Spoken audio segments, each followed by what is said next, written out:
Udah Natal ya Bu ya. Bentar lagi kita rayakan hari Natal. Iya betul Bu. Kan udah lama kita kayak udah tahun lalu tuh kurang meriah gitu. Jadi tahun ini semakin mensyukuri ya. Ya apalagi tahun lalu kan pandemi kan, itu kayak 2020 itu perayaan Natal. Nah, seperti Meski biasanya. sekarang juga masih pandemi ya, tapi Oh, iya sih. kayaknya udah ya lebih plong lah ya. Ibu merayakan Natal tahun ini. Iya dong Bu, pasti kita rayakan Natal.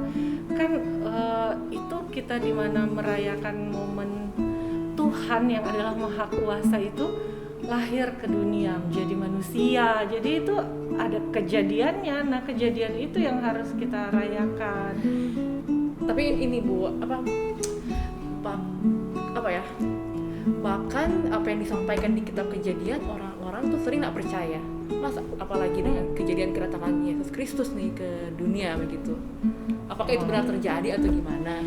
Nah itu tuh nggak percaya gimana dulu. Mungkin mereka percaya, cuman susah gitu mau menjelaskan gitu ya.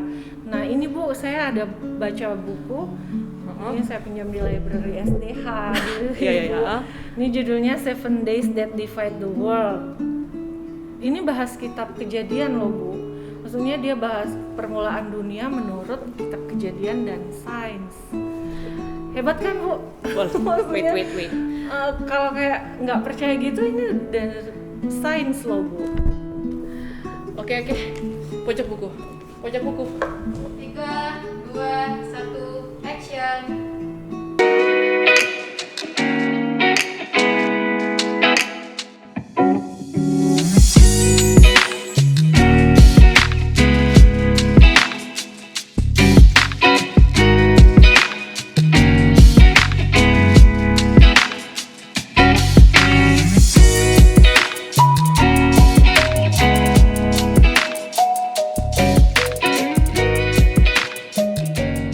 Halo readers, berjumpa lagi di Pojok Buku SDHV.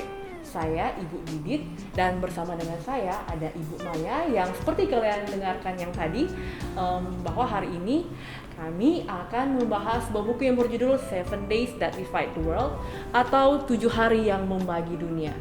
Ini katanya membahas perihal permulaan dunia menurut kitab Kejadian dan sains. Nah, Bu Maya, kenapa Bu Maya mau merekomendasikan buku ini? Sebenarnya kan buku ini buat saya menarik banget sih Bu, karena kan saya lagi tertarik dengan apologetika gitu. Jadi saya sebenarnya sebagai orang Kristen sangat percaya dengan apa yang dituliskan dalam Alkitab itu adalah kebenaran. Tapi kan sekarang ini banyak sekali berseliweran berita-berita gitu yang sepertinya nggak mendukung gitu akan hal ini. Jadi dengan membaca ini dari sains, jadi membuat saya tertarik. Wah, ternyata dari sains juga ada loh penjelasannya gitu.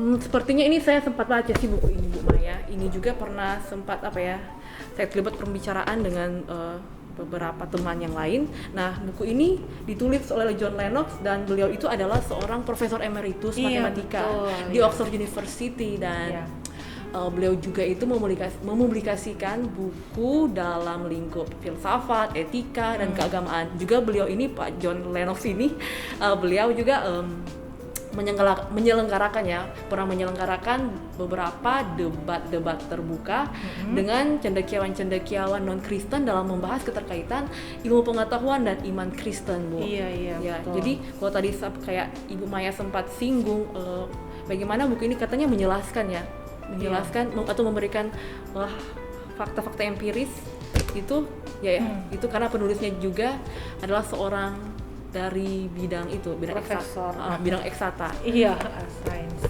Ya, Ibu Didit kan lebih kenal dia kayaknya duluan daripada saya. Kalau saya tertarik karena John Lennox ini sebelumnya buku yang dia tulis di tahun lalu ketika mulai pandemi ya, yang dimana Tuhan ketika pandemi ini muncul corona ada gitu.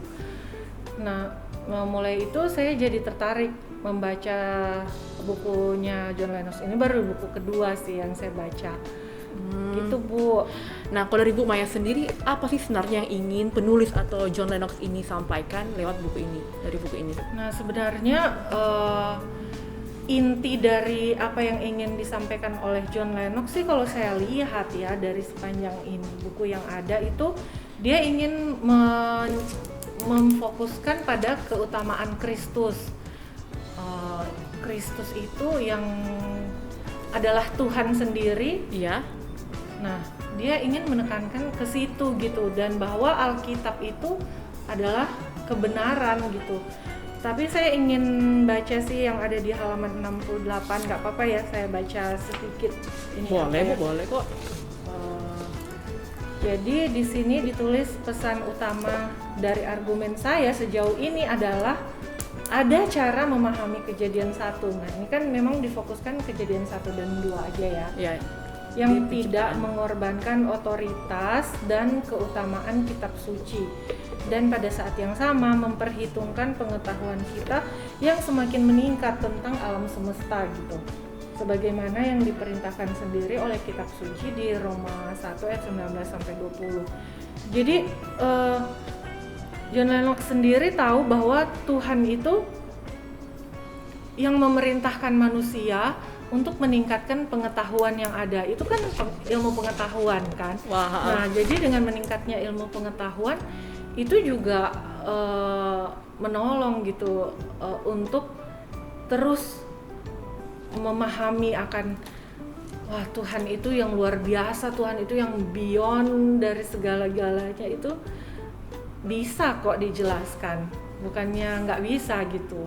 Semakin meningkatnya ilmu pengetahuan juga itu sebenarnya semakin bisa menjelaskan bahwa Tuhan itu memang benar-benar ada gitu. Jadi apa yang disampaikan di Alkitab itu sebenarnya benar. Iya, pasti benar. Walaupun mungkin pasti di kalangan orang percaya ataupun mungkin non orang percaya ada pertanyaan-pertanyaan yang kontroversial yang mungkin meragukan apa yang disampaikan di Alkitab. Iya. Nah, Bu Maya sendiri ini kan, Bu Maya kan bukan seorang saintis maksudnya. Bu Maya juga adalah orang Kristen atau orang percaya yang tidak mempelajari teologi lewat pendidikan formal begitu. Bu Maya seorang admission ya di di sekolah kita. Dan kira-kira apa yang Ibu Maya dapatkan? Value apa mungkin yang Ibu Maya dapatkan dari buku ini?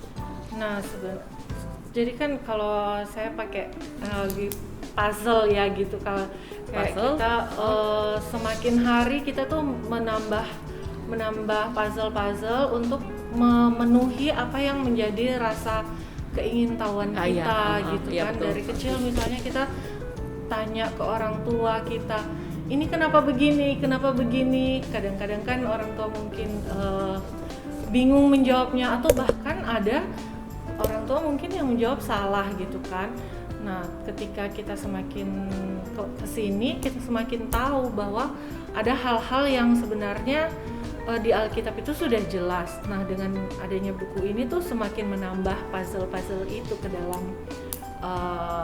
keingintahuan saya gitu, dan membantu ketika juga mungkin saya ketemu orang-orang di sini juga. John Lennox mengatakan sih di bukunya sini, pernah nggak sih kalau kita ketemu orang terus mereka kayak mereka percaya gitu akan apa yang dikatakan Alkitab, tapi kok kayak beda ya dengan apa yang dikatakan banyak orang gitu kan. Nah, jadi seperti itulah, itu juga menolong untuk kita juga semakin, oh iya sebenarnya ada sih penjelasannya seperti yang ada di sini. Jadi ya menurut saya baca aja buku ini gitu. Tapi bukan berarti buku ini yang utama ya, tetap kita harus baca Alkitab. Saya setuju sekali sih Bu Mai. Memang Alkitab itu adalah sumber kebenaran utama yang tidak ada kesalahan dan sangat berotoritas. Juga pandangan-pandangan dalam Alkitab itu sangat konsisten. Dan kita juga seharusnya bersyukur ya, karena Tuhan menganugerahkan hikmat kepada kita manusia sehingga bisa tercipta juga karya-karya tulis seperti buku ini yang walaupun otoritasnya atau nilainya tidak lebih tinggi dari Alkitab, namun sangat menunjang untuk pertumbuhan dan perkembangan manusia yang tentunya semoga ke arah yang lebih baik ya, begitu. Oh ya, di buku ini juga di buku ini juga ada part, saya baru ingat sih, ada part yang menyinggung soal penciptaan manusia yang ternyata buku ini menyampaikan bahwa penciptaan manusia itu adalah pusat dari aktivitas penciptaan Allah bagi semesta ini. Begitu, kita atau Allah maksudnya sangat kita memiliki makna yang istimewa bagi Allah sehingga kita juga boleh tercipta segambar dan serupa Dia. Namun sayangnya manusia itu memberontak dan jatuh ke dalam dosa, sehingga Tuhan Yesus atau anak Allah mau datang merendahkan diri dalam wujud manusia, begitu, dalam wujud manusia yang terbatas, namun memiliki maksud atau tujuan yang sangat indah, sangat mulia bagi kita ya, begitu. Dan lusa kan udah mau Natal kan Bu Mai. Sayang sekali ya jikalau perayaan Natal ini atau momen Natal ini hanya atau malah kita gunakan atau kita malah tenggelam di dalam nuansa yang maksudnya ternyata di luar akan Kristus. Kita mungkin hanya tenggelam dalam ornamen atau hiruk pikuk, atau mungkin hanya menganggap hari Natal adalah sebuah hari perayaan tahunan aja, tetapi kita malah melupakan akan makna Natal yang sesungguhnya.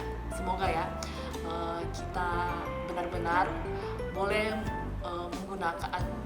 menggunakan sih, tapi momen Natal ini benar-benar dapat kita tujukan dalam mengutamakan Kristus semata ya Bu. Bye readers. Bye leader.